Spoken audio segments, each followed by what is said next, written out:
Salutations, chers amis. Dans le livre « La tragédie des siècles », nous avons vu comment Dieu a suscité des personnes fidèles pour mettre en avant sa vérité. Alors que nous poursuivons notre voyage à travers ce merveilleux livre, je vous encourage, si vous ne l'avez pas encore fait, à le télécharger dès aujourd'hui sur le site greatcontroversyproject.org. La parole de Dieu a été le fondement solide sur lequel la réforme a été construite. Et lorsque des hommes courageux ont traduit la Bible dans les langues courantes du peuple, parfois au prix de leur vie, la nouvelle s'est rapidement répandue, et les yeux d'un nombre croissant de personnes se sont ouverts, et les cœurs se sont réchauffés pour accepter la belle vérité révélée dans les Écritures. Au fil du temps, le mouvement protestant s'est répandu dans toute l'Europe et, malgré les persécutions, a continué à se développer. Dans d'autres pays, où la lumière était presque éteinte, les gens étaient laissés dans les ténèbres. Dans « La tragédie des siècles », nous lisons « La guerre faite à l'Évangile sur le sol de France atteignit son point culminant sous la Révolution. Cet effroyable bouleversement fut la conséquence naturelle de la suppression de la parole de Dieu. » Malheureusement, l'Église romaine, fondée sur la tradition humaine et sur le fait de gagner son salut par les œuvres, a supprimé les Écritures pendant plus de 1000 ans. À la fin du XVIIIe siècle, les résultats de cette suppression ont été clairement visibles dans les événements horribles de la Révolution française. La suppression des Écritures pendant la période de suprématie papale avait été prédite par les prophètes, et dans Apocalypse 11, 2, 11, nous en lisons les terribles résultats écrits dans un langage symbolique. L'ange du Seigneur dit « Elles piétineront la ville sainte pendant 42 mois.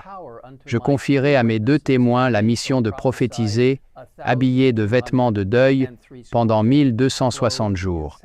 Mais lorsqu'ils auront achevé de rendre leur témoignage, la bête qui monte de l'abîme combattra contre eux, elle les vaincra et les tuera.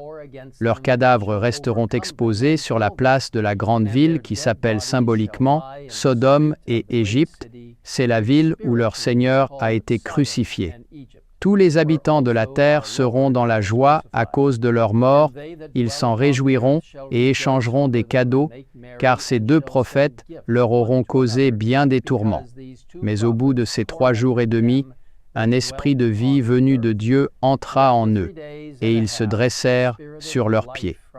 La terreur s'empara de tous les assistants.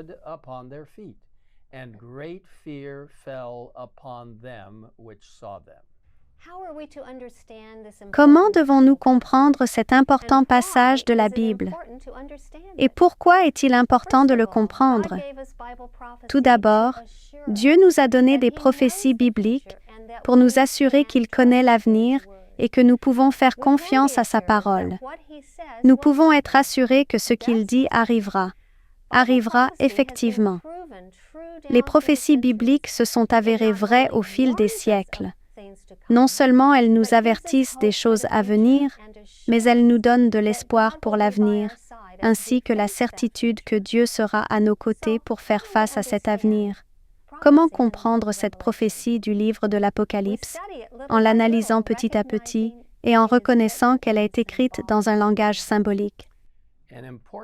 Un principe important pour comprendre les prophéties temporelles est le principe jour-année, selon lequel un jour de temps prophétique correspond à une année civile de temps historique.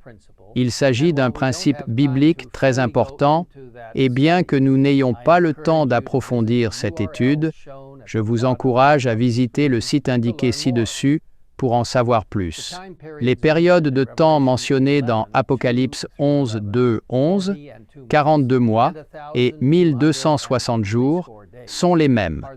Elles représentent toutes 2 la période pendant laquelle le peuple fidèle de Dieu subira l'oppression de Rome. Les 1260 ans de suprématie papale ont commencé en l'an 538 et devait se terminer, selon la prophétie, en 1798. Et c'est exactement ce qui s'est passé. En 1798, l'armée française est entrée à Rome et a capturé le pape Pie VI. Il fut emmené en France, où il mourut en captivité en août 1799. Malgré l'élection d'un nouveau pape, cet événement a marqué une blessure mortelle pour la papauté, qui devait plus tard, selon la prophétie, être guérie. Les deux témoins mentionnés dans Apocalypse 11:3 et décrits au verset 4 comme deux oliviers et deux chandeliers représentent les Écritures de l'Ancien et du Nouveau Testament. Tous deux défendent la loi de Dieu et sont les témoins du plan de salut.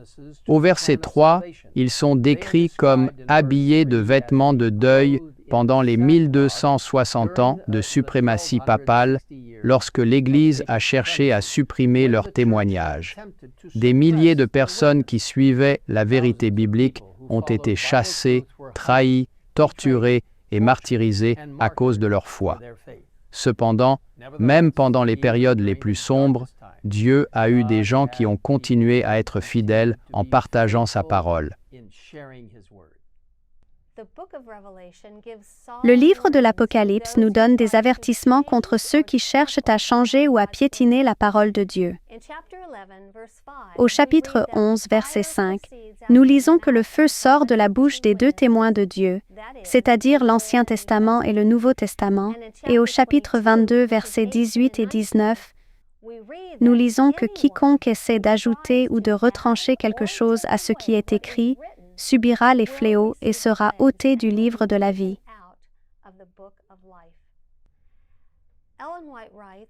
Ellen White a écrit « Ces solennelles instructions s'appliquent à tous ceux dont l'influence pousse les hommes à faire peu de cas de la loi divine. » Elle a poursuivi en disant « Tous ceux qui mettent leurs opinions au-dessus de la révélation divine, qui altèrent le sens clair et évident des Écritures, en vue de se procurer un avantage particulier ou afin de se conformer au monde, prennent sur eux une redoutable responsabilité. » Tout au long de l'histoire, les Saintes Écritures ont été attaquées de diverses manières, notamment en étant enfermées, brûlées, mal interprétées, supprimées ou ignorées. En poursuivant notre voyage dans la tragédie des siècles, nous verrons comment la prophétie d'Apocalypse 11 s'est exactement accomplie d'une manière très surprenante et alarmante. Je vous invite à vous joindre à nous pour notre prochaine vidéo.